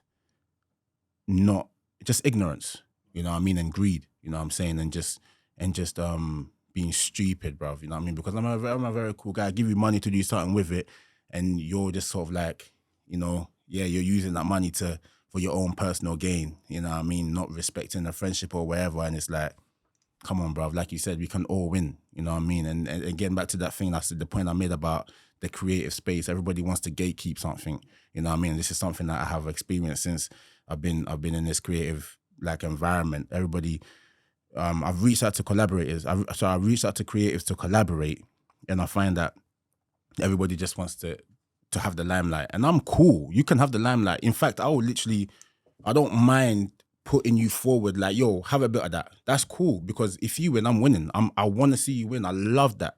Wow, like, everyone is big in saying your name. That's great, bruv. You know what I'm saying? Because I know that if you're winning, I'm winning. You know what I'm trying to say? I don't want anything from nobody, bruv, because I'm very sure of myself, and I know in my power, and I know what I can achieve, you know what I mean, with my own skills. So I'm not ever insecure about, somebody else having a limelight. But in these creative spaces, everybody just wants to man. It's like a crabs in the bucket mentality. Yeah. On your social media, which platform are you the biggest on Insta? I think Instagram. Are you doing TikTok as well? Yeah, I've just started with TikTok. Honestly, I've never like I said, I've never really been a social media person. You know what I mean? Yeah. I kind of just, it's my team that's like, yo, we got to get serious with your TikTok. And I'm like, cool, whatever. Even my YouTube. TikTok's mad. It is good. Great. It is good. It is, yeah, it's crazy. But I've just, I want to be able to do what I'm doing without having to depend on social media. Have you had any bad experiences on social media? Yeah, bruv, so much. But I don't want to say bad experience. I don't want to label it as bad experiences, but there's been definitely times where I've learned that you can't do things to gain validation from people. You know what I mean? You got to do things for yourself. If you start doing something because you want people to elevate you or whatever, you're going to soon realize that people don't give a shit about you. You know what I'm saying? I mean, for example, you got people like Anthony Joshua, who's done so much in the sport of boxing. He takes one loss and everyone's like, him. You know what I'm trying to say? And it's the same thing. Whenever I've put up content, it's always your own people that's like, oh, just kind of putting you down. You know, I'm constantly... Thing is, though, people, I think it's a hobby. Yeah. I think trolling has become a sport. Yeah. People actually enjoy doing it now. They do. And I actually like trolling the trolls. So, I hear you. So I do. And people say don't lie. feed them, but I like feeding them because I actually think that sometimes when they say stuff, you have to call them out and say, what have you done? Do. Yeah. Your parents must be really proud of you. Exactly. But that's what I'm saying. These are insecure people behind the screen who ain't doing nothing. They live miserable lives. And they're tuned into you because they just want to be distracted from their miserable lives, or they can't sit with themselves because they hate themselves so much that they have to impose that hate to share you. The hype, yeah, baby. do you know what I mean? It's like, nah, man. I'm about yo, if you're successful in whatever, if you're starting on something, even if you fail in something, I'm like, nah, man, keep on going. That's me. That's me. That's not trying to beg or anything, but that's just in my nature to do that. Do you know what I'm trying to say? But back to your question, have I experienced? Yeah, man, social media, people chatting shit about, man, and people spreading rumors. I've had people talk about me taking steroids, you know what I mean, over the years. Even when I was big on social media, people in my gym, people close to me, people right under my nose, yeah, this guy's on steroids. You know what I'm saying? He's taking steroids, but I've never, ever taken steroids. You know what I'm saying? I've never taken that. You know what I mean? People just waking up. Even Bouncer himself has done that. You know what I'm saying? Waking up, put camera up, and I'm thinking, wow, thank you so much. Like I'm on your mind so much that you wake up and then the first thing in the morning is me. Like the first thing on your mind is me, and you're putting up a phone. There's got to be like a process for you to do this. You rise up. Cool. I'm going to talk about Armz. This I want to say about him. You're a fan. Like you don't hate me. You just want to. You love me so much. You want to chat shit about me. You're thinking about me. I'm in your headspace. You know what I mean? I don't. So you'd say Bouncer's your biggest fan? He's my biggest fan. You know what I mean? He talks so much shit about me. You know what I'm saying? Like he goes on podcasts. Do you do it back though? I don't know. No. I've got nothing bad to say about him. You know what I mean? But you just want to have a rematch. I just want to have my rematch. I just want to just punch him up, make some money, and just go home, bruv. You know what I mean? That's it. Like, but he just loves to talk about my name. He went on a podcast recently and he just called me a pussy. Like, all right. Cool. Like, do you know what I mean? Like, why are you talking my name? Do you know what I mean? Every time he's got my name in his mouth. So I just want to just punch him up, bruv, and just have a nice little tear up. Right. You know, like, again, when I do something, I don't want to do it half-heartedly. And will you put a no cuddling clause in there? Yes, 100%. And when I do something, I want to do it properly, bruv. Right. And the first fight was not done properly. Right. You know what I mean? I'm a creator in the sense that I love to use my imagination to bring something to light. You know what I mean? When I envision something, okay, cool. I wanna manifest this. All right, cool. I want to manifest it to a certain level of quality. You know what I mean? I mean, look at Criminal Connection. It's amazing. You know what I mean? But that's been in your mind's eye, and it's coming. It's at this level. You've had these amazing people on here that you've spoken to, and it's going to continue to be successful. Do you know what I mean? But that's because of who you are as a person. You love everything to be of quality. 100%. And that's me as well. Do you know what I mean? So when I had that fight, obviously I'm injured to fuck. I can't really do much, but I still go out and do my best. You know what I'm saying? But now I'm in a different mind space now. I'm physically, I'm well, I'm good, and I want to do it properly now. You know what I'm saying? And with the buzz that comes with it, I want to make sure that I shine light on people in the community as well. I want to bring the community together because there are a lot of youth. What do you call it? They like community youth workers that do a lot of stuff in the community, like in Brixton and all different parts of London. I want to shine light on those people. I want to, like, with the buzz that comes with the fight hype and that, yo, cool, what do you do? All right, cool, you got this charity? All right, boom, if I'm getting interviewed, come along, here you go. Tell them what you do. All right, cool. I want to do that, you know what I mean? I want to do all of that. So I want to do it right. If you share the love, though, and like you said, help people out, open a few doors, it comes back, yeah, right? Do you know what I mean? Yeah, but I don't even care about it coming back. I just think, like, I feel good just doing it, you know what I mean? Because it's like, I've got a platform, let me use it right. You know what I mean? I'm not going to use my platform to share, like, stupid shit, like people talking shit about unnecessary topics and bullshit like that, you know what I mean? Like, there's things that we could actually do on our platforms that will actually educate the youngers. You know, I think that's important. But that's very, very that's important. Something that I think moving forward, and if you're not already doing it, I do think that people need to hear what your story. You reckon? 100%. Yeah. Because if people are on a council estate and they're going, oh, I haven't got a dad, I've got no hope, you know, I'm going to go down that road. Yeah. And you're sort of going, listen, guys, don't be fucking stupid. Literally, right? yeah. Don't be, go this way. because you can earn this. Yeah. Right? It's not going to happen overnight. There's no shortcuts. No, there isn't. But if people hear the story, and the thing is, the teachers can't teach them it. They need to hear it from somebody either that they respect or they follow or that has done it. 100%. Right? Because teachers teach, they don't do. Right? Yeah. Whereas if you're actually said, look, you know, I've done this, you know, and you know, I left school when I was sick. I didn't have any qualifications. Yeah. I didn't know what I wanted to do. Wow, man. That's I didn't fucking, you know, ended up running clubs, ended up acting, producing, doing this. So, but the thing is, I didn't go to school and learn anything, but I've done it. Exactly. And the thing is, it might not have happened overnight. It might have took me time. Like you know, you had that 7-month training thing. Yeah. But you stuck at it. Exactly. But I did martial arts for a little while. Yeah. But the reason I give it up was because I literally looked around one day because I started getting injured. Yeah. And everyone's got fucking straps, knee braces, and I thought, listen, I'm not I don't want to be disabled. Yeah, I hear you. I hear you. That's the reason why I just like, you know what, I can't be doing MMA, man. MMA is just, it's brutal. So I want to big up all the MMA fighters, man. You guys. I mean, I don't know how they do it. I mean, I've got to say, that is the hardest thing. Like when you actually watch I'm talking about when you see the top level people doing it, you just think, how the fuck do you do that? Exactly. I mean, I respect all fighters, you know what I mean? Like, it takes a different type of insanity. Like you have to go into a different mental place to want to be in a ring, to have somebody coming at you trying to take your head off your shoulders. And you know what I mean, to do what I've seen Michael train, I've seen all the guys in London Street Fighters train, and these guys are beasts, you know what I mean? And like when I went to London Street Fighters, I knew this was the gym for me because these guys are so dedicated, they sleep in the gym. They sleep in the gym waiting for the next session. That's probably one of, if not the top. Yeah, no, it is. Honestly, it is across the world because, I mean, KSI trains there, Chisora trains there, who else? A few fighters I've trained there, man. Del Boy done well in his last fight, didn't he? Say it again. He done well, didn't he? Del Boy in his last fight. Yeah, no, oh man, yeah, big up Chisora, man. Yeah. He's killing it, man. And I see them. That's the thing. I respect them so much because they grind hard, even when they don't want to do it. They do it. Like Mike Tyson said something. Like it's not about, what did he say? It's not motivation, it's discipline. You know what I'm trying to say? You don't want to be up in the gym at 8:30 in the morning on Saturday doing circuits, fucking dying, bruv. But you do it, and you do it as if you enjoy it. You know what I mean? You know that this is what you got to do. You got to go through the grinder.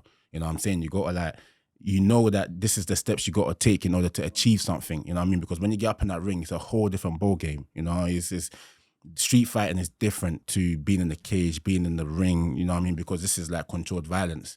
And you can't just think you're gonna go in there and just and then that's it. No, bro. Like, yeah, cool. You gotta take your time.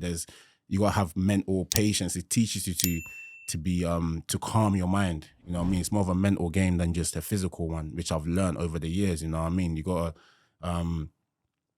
be at peace with yourself and understand why you're doing this thing, because it's insane. You know what I mean? You have to be insane. You have to take your mind somewhere else.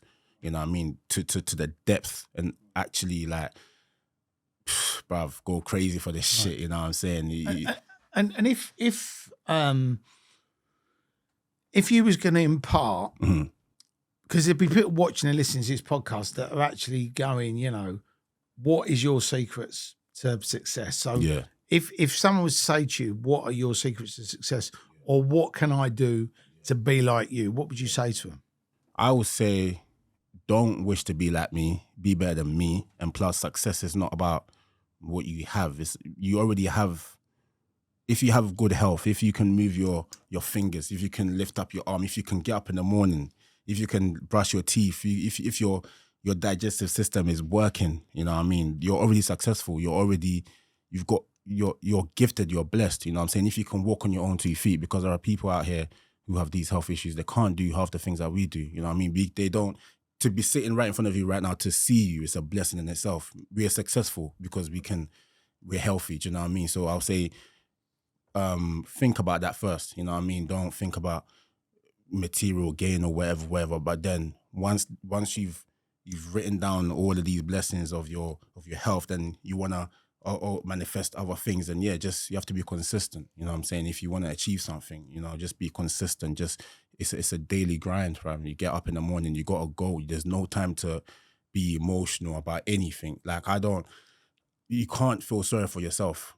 You know what I'm saying? You just have to get up. Like that's the reality of things. You can't feel sorry for yourself, bro. You have to get up and just, you know what I mean? My mate's got a great quote, right? So, you know, when people are feeling sorry for themselves, oh, you know, poor me, this, that, and the other.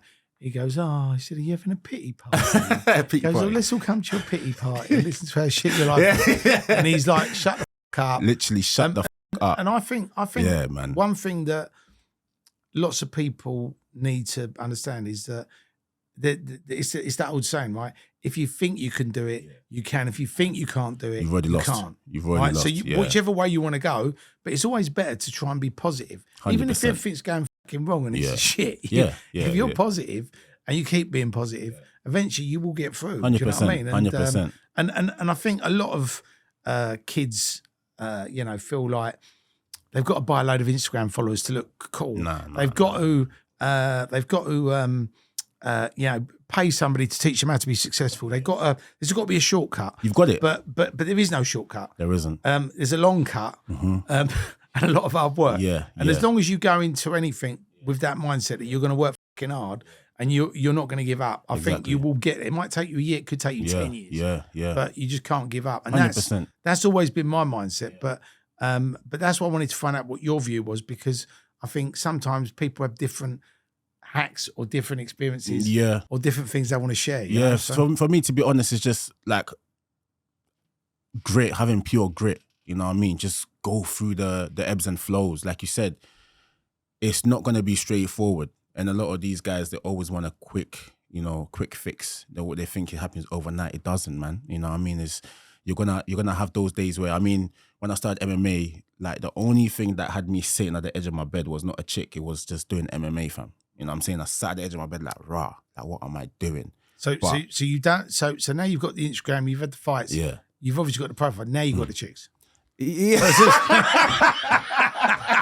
You're like Tony Montana, ain't you? You get the power, then you get the money, then you get the. You know what? It's not about that, you know what I mean? Yeah, it comes with it, but that's not my main focus. I don't care about all of that stuff, man. I mean, my main thing is just it's a byproduct, man. You know what I'm saying? As a guy, yeah, I do love women and whatnot, but it leads you to nowhere. Like, don't let that be your focus, bruv. Like, you have to be on job. You know what I mean? Whatever you want to achieve, let that be your main thing, and you have to put all of that your pleasures aside. You know what I mean? Put them below. You know what I'm saying? Because if you just let your pleasures distract you, then you're not serious. You know what I'm saying? You're not on this thing. Do you know what I mean? So with me, there is no hacks. I got no advice for no one apart from just like, work hard, brother, and just enjoy what you're doing. You know what I mean? Even on the days where you don't want to do it like you enjoy it, bruv. You know what I'm trying to say? Just go for it, man. You know And what's coming up for you, Armz, and what is on your manifestation board? Manifestation board, a lot of music,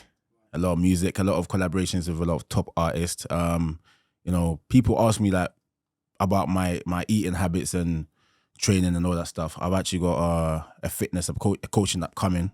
You know what I mean? That's coming out soon.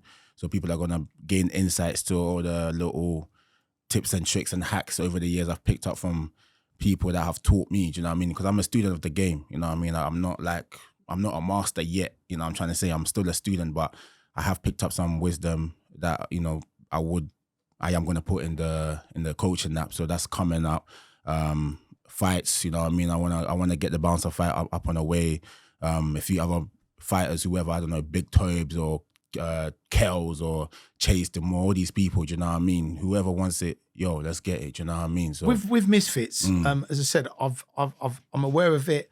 I've not been to one yet, and I've not seen any of the fights. I've seen bits on YouTube and little clips. Yeah. But do they have like a belt, or is it just? Yeah, they do. Right. They do. Okay, yeah, so yeah, you can become the world Misfits champion. Yeah, literally. Yeah, they do have all of that stuff. You know what I mean? But again, means nothing to me, bro. I just want to tear up, make some money, go home, call it a day. You know what I'm trying to say? So yeah. How long do you reckon you're going to do it for? Then you reckon you got 4 or 5 years? Or? To be honest, I prefer to do music. I want to do music now, you know what I mean, and get into a bit of acting, do you know what I mean, which I'm going to have a conversation with you about after this. But music, I love music, you know what I mean, and I've been working with a few artists who have been teaching me. Like you said, I need a acting coach, but I've been having people coach me on music and learning the art, because people know me as this bodybuilder, right? They know me as this fitness guy. They don't know me as a music guy. So with me doing music is a bit out of place, so to speak. You know what I'm trying to say? But again, when I do music, I want to do it right because I respect the art. You know what I mean? Same with like combat sports. I've immersed myself in the art because I respect it. I don't want to just do it because I've got a bit of clout, so I can just come out here and just do whatever. I actually want to understand what it means to be a fighter, understand what it means to be a musician. You know what I mean? I've done a few outdoor performances, which was great. I've never done it before, but thanks to my team, they've been able to put that together where I've performed in front of people, and it's been great fun. Do you know what I mean? So I feel like the bouncer fight, I want to do that. I think that's a big one. That's a big one for the culture. You know what I mean? For UK culture and all over the world. When that's done, I don't really care about music. I want to focus on the coaching app. I want to focus on actually going into schools and having these kind of conversations with kids and doing charity work. And my mum's actually got a school as well in Ghana. So I want to go to Ghana and just, you know, help with that one day as well, do you know what I mean? And I just want to do a lot of community work and have fun and just create content, you know, collaborate with different creators and artists and people like yourself, you know what I mean? Get you in a gym, come for a 1-rep session, you know what I mean? You know what I mean? AK and Terry. You have to be fucking, you have to be gentle with me though. Don't worry, man. I got you, my boy. I got you, man. Come on, man. Trust me, we're great, man. But yeah, man, I was going to ask you as well, you know, because like, we spoke about the acting stuff briefly, like, and I know you've been doing acting. So what advice would you give me? You know what I mean? Do you know something? Like, lots of people do reach out and say, oh, you know, really like to be an actor. What do I do? Yeah. I was very lucky because I got offered a part in a movie. Nice. A friend of mine was making the film and he went, do you want to be in the film? And that's how I got in. And then when I was on set, I was working with all these like well-known actors. Yeah. And I was saying to them, oh, you know, I really like this. How did you become an actor? And they said, Yeah, well, of you've course. already done your first part. Yeah, yeah. And he said, most yeah. people go to drama school and don't even get a part. So the fact that you've done it. Yeah. You know, then I actually, you know, joined the Actors Centre. Nice. Did some little courses, got an acting coach, went on an acting course for 2 years. So I did a lot of that. And then I was doing a bit of theatre. So I think nice. anybody that wants to actually do it, Yeah. you know, it's not just about learning some lines, stand there and just you say your bit, I'll say my bit. A lot of it's about reacting. Yeah. And like obviously if somebody comes in the room and he's shouting at you, obviously when you react to them, you're going to be shouting back at them. You're not going to just go, oh yeah. Yeah. Do you know what I mean? Exactly. So depending on what happens, I mean, I was in this play once and this girl, I was pouring her a glass of wine. And because we were chatting, when I poured the wine, I fucking over poured it and it went everywhere, right? Yeah. And I went, I'm really sorry. Put the wine down, got a cloth, wiped it all up. And I went, where were we? And that weren't in the script. Yeah. But because you was in it, like most people would go, Oh yeah. Do So you know what I mean? flow. So you just got to go with the flow. Yeah. And wow, but the okay, thing is, cool. the only It's time, nice. the only way you get comfortable, Yeah. because normally if you make a mistake, you go, Yes. You know what I Yeah, mean? it's true. But- Yeah. so Exactly. it's just having the confidence to just go, look, I fucked up, but I'm going to carry on.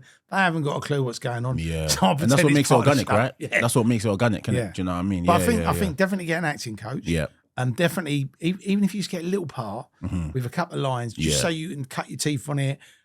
Because some people go, oh, you know, I really want to be in the movies. I really want to be on the TV. I really want to be in the theatre. Yeah. When they do it, they fucking hate it. Exactly. So I think you got to have a go.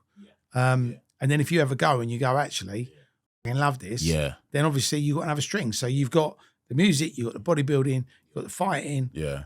I mean, it's an art. The innit? I love the acting, art. I love yeah, the arts. yeah. You know what I mean? It's all about the arts. Like I said, I got fire. So I've always found solace in channeling my art, my fire into the arts. You know what I'm saying? Which music, training, you know, training is an art. You know, there's an art to training. You know what I mean? There's an art to discipline. So yeah, definitely want to do that. I think it's fun. But yeah, man, I don't think fighting for me is like a future endeavor. I don't want to be. You don't want to be world 50 champion. getting smacked in the mouth, do you? Nah. I want to be 50 actually on my farm, just eating food that I've grown myself and just chilling. You know I what thought I mean? you just said your yacht. Nah, but let's not. Listen, I'm not actually.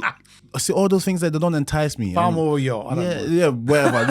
Whatever floats man's boat. You know what I'm trying to say? Wherever I end up being, I'll just go with the flow, man. You get me? So. Well, Armz, listen, mate. Thank you for been a coming on, pleasure, brother. my brother. It's really Thank you been so good much, having a man. chat. Thank you so much. Even your story was amazing. Thank you so much. And I'm Thank sure you. all of our listeners and viewers are going to Big up to them. Big up to the listeners. And I wish you nothing but more success with Criminal Connection. Thank you, brother. And I'm Big podcast. Make sure you tune in every time. You get me? Otherwise, we're coming at your door with a 1-rep session. You know what I'm saying? We're going to make you work hard. Thanks so much for tuning into the Criminal Connection podcast. Armz Korleone, what a great guest. What a great story. What an inspiration to the youth. And it just goes to show if you put your mind to it, you can get it. Make sure you tune in next week. We've got another amazing guest. And if you're not liking and subscribing, what is wrong with you?